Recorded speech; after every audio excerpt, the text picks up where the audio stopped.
जय श्री कृष्णा, राधे राधे, श्री शिवाय नमस्तुभ्यम। आज हम आपको सोमवती अमावस्या की कहानी कहते हैं, जो इस प्रकार है। एक साहूकार था, उसके 7 बेटे, बहू व एक बेटी थी। उनके घर एक जोगी भिक्षा लेने आता। जब बहुएं भिक्षा डालती तो ले लेता, बेटी डालती तो नहीं लेता और बोलता, बेटी सुहागन तो है पर इसके भाग्य में दुख लिखा है। ऐसी सुनकर बेटी दुबली होने लगी तो बेटी की माँ पूछने लगी, तू क्यों सूख रही है?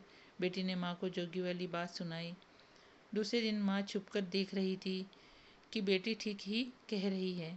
उसने जोगी को कहा, एक तो मेरी बेटी तुझे भिक्षा दे रही है, ऊपर से तू दुराशीष देता है। जोगी ने कहा, उसका भाग्य ही ऐसा है। तो माँ बोली, इसका उपाय बताओ। जोगी बोला, 7 समुद्र पार एक सीमा धोबन रहती है। वो सोमवती अमावस्या का व्रत करती है। वो अपना फल इसे देवे तो दुख टले। सीमा धोबन को तलाशने लगे। रास्ते में पीपल के नीचे माँ बैठी और देखा एक सांप गरुड़ पक्षी के बच्चे को खा जाएगा। उसने लपक कर उसे मार दिया। इतने में गरुड़ पक्षी का जोड़ा उड़ता उड़ता आकाश से आया, उसे चोंचे मारने लगा। तो वो बोली, मैंने तेरे बच्चे को बचाया है, तेरा गुनहगार तो मरा पड़ा है। गरुड़ बोला, जो मांगना है सो मांग। साहूकारनी बोली, मुझे 7 समुद्र पार पहुंचा दे। गरुड़ ने सीमा धोबन के घर के पास उसे छोड़ दिया। वहाँ सीमा धोबन के 7 बेटे बहू थे। बहुएं काम करते हुए बहुत लड़ती थी। सीमा धोबन को खुश करने के लिए सबके सोते समय साहूकारनी सारा काम कर देती। सब सोचने लगे, ये काम कौन करता है? सीमा धोबन ने सोचा, कौन सी बहू ज़्यादा काम करती है, देखना चाहिए। चुपचाप आंख बंद करके सो गई तो देखा एक औरत आई, सारा काम करके चुपचाप जाने लगी।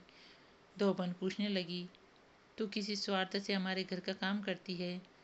तो साहूकारनी बोली, मेरी बेटी को तू अपना सोमवती अमावस्या का पुण्य दे दे, और सारी बात बताई। धोबन तैयार हो गई, घर आई, बेटी के ब्याह की तैयारी करी। दूल्हा दुल्हन फेरे में बैठे। दूल्हा के पास धोबन मिट्टी की हांडी, कच्चा दूध, कच्चा सूत लेकर बैठी। इतने में दूल्हे को सांप डसने के लिए आया। धोबन ने उसे हांडी में डाला और कच्चे सूत से हांडी बांध दी। तो सांप बोला, दूल्हा तो डर के मारे मर गया, तू उसे जीवन दान दे। धोबन ने उसके ऊपर छींटे दिए और कहा, आज तक जितनी सोमवती अमावस्या करी उसका पुण्य साहूकार की बेटी को लगना, और आगे जो अमावस्या करूं उसका फल मेरे पति को लगना। इतना बोलते ही दूल्हा उठ गया। काम पूरा हुआ, वो अपने घर जाने लगी। तो साहूकारनी बोली, तुझे मैं क्या दूं? धोबन बोली, मुझे क्या चाहिए, बस एक मिट्टी की हांडी दे दे। रास्ते में सोमवती अमावस्या आई। उसने हांडी के 108 टुकड़े कर पीपल के नीचे रखे, 13 टुकड़े एक जगह रखे। वह पीपल के 108 परिक्रमा दी और टुकड़े पीपल के नीचे गाड़ दिए। घर जाने लगी। घर आई तो उसका पति मरा पड़ा था। उसने पति पर सुहाग का छींटा दिया और कहा, मेरी अमावस्या का फल मेरे पति को होना। ऐसा कहते ही उसका पति जीवित हो गया। एक ब्राह्मण आया और बोला, सोमवती अमावस्या का जो किया हो वो दान दो। और धोबिन बोली, रास्ते में अमावस्या आई तो मैं कुछ नहीं कर पाई, और जो किया वो पीपल के नीचे गाड़ आई।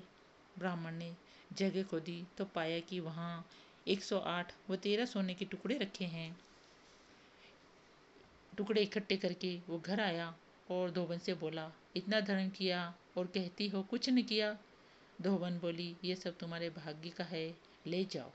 ब्राह्मण बोला, मेरा तो चौथा हिस्सा है, बाकी 3 हिस्सा आपकी इच्छा हो जिसको दे दो। ब्राह्मण ने नगर में ढिंडोरा पिटा दिया, सब जने सोमवती अमावस्या का व्रत किया करो। हे सोमवती अमावस्या, साहूकार की बेटी को दिया वैसा सबको अमर सुहाग देना। खोटी की खरी, अधूरी की पूरी, भूला चुका माफ करना।